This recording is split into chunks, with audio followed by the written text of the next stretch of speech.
Hi everybody, welcome to Live with Children here at the Festival Biologics in Basel. It's day 2 and I'm delighted to be catching up with Marc Davies from Leucid Bio, who is the VP of R&D. And actually, I bumped into Marc for the very first time on the bus coming in from the airport to Basel yesterday, although Marc and I are connected on LinkedIn. And as Marc is speaking today and is chairing some sessions, I thought what better person to ask about the show and what their views are. So first, Marc, it's lovely to see you again, my friend. How are you? I'm very well, thanks. Rizwan, yourself? I'm very, very well. Now, Marc, as I mentioned, you are speaking and you are chairing some sessions, but before we get to that, for people not familiar with Leucid Bio and also your own role, can you give us a quick overview of the company and what you do? Yeah, absolutely. So we're a CAR T-cell company based in London. So we're actually based at Guy's Hospital in London Bridge. We were spun out of King's College London about 6 or 7 years ago from the academic group of Dr. John Marr, who's now also Leucid's CEO. And our main focus within the company is the development of CAR T-cells for solid tumours. And we focus mainly on solid tumours because that is ultimately where the greatest unmet need is within cancer. For myself personally, I head up all of our R&D. I have a background in CAR T-cells. That's where I started my career with my Ph.D. And after a couple of postdocs, I transitioned over to industry to work for Leucid and basically just head up the whole of our preclinical aspect. But also my role now also encompasses some of our clinical activities, which we're about to kick off in the next couple of weeks. Brilliant. Well, thank you for sharing that. Now, as I said, you are speaking today. So what's your talk on this afternoon? So my talk is going to primarily focus on the work that we're doing within Leucid to enhance the efficacy of CAR T-cells within solid tumours.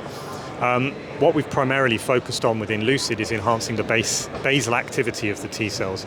There's been a lot of kind of additional work done in the CAR T-cell space to try and get them to function in solid tumours. And this usually involves a lot of interesting technologies that are bolted onto a CAR T-cell, but using old-style tech for the actual CAR itself, which is ultimately the engine that drives the function of a CAR T-cell. What we've done at Leucid is we've gone back and redesigned the structure of a CAR to make it what we term a lateral CAR. So we spread everything out across the plasma membrane, and we've shown that that dramatically improves both the efficacy of those T-cells, but also their persistence. And ultimately that then lends itself to a much improved therapeutic response. Brilliant. And you're also chairing some sessions this afternoon. So what sessions are you chairing?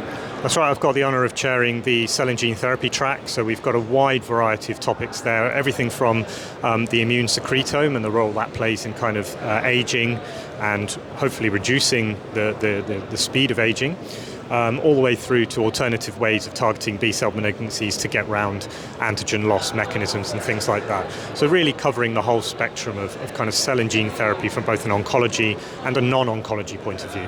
Right. Now, this week, obviously, apart from doing the talk and chairing the sessions this afternoon, you've obviously been sitting in some of the other sessions, and I'm sure you'll be going to some more sessions tomorrow as well. So, from your perspective, what are some of the tracks which you found interesting and why? I mean, I think the beauty of the Festival Biologics is it's quite varied. You get everything, you don't just hear, it's not an echo chamber, you don't just hear the same things again and again. There's a wide variety of topics covered, all the way through, obviously, from antibodies, all the way through to cell and gene therapy.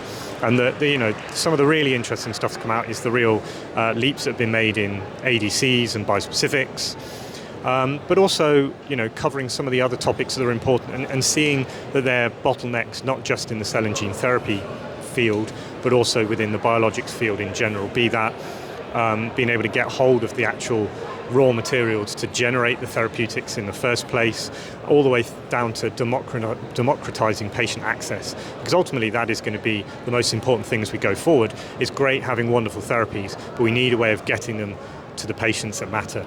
I agree 100% with that.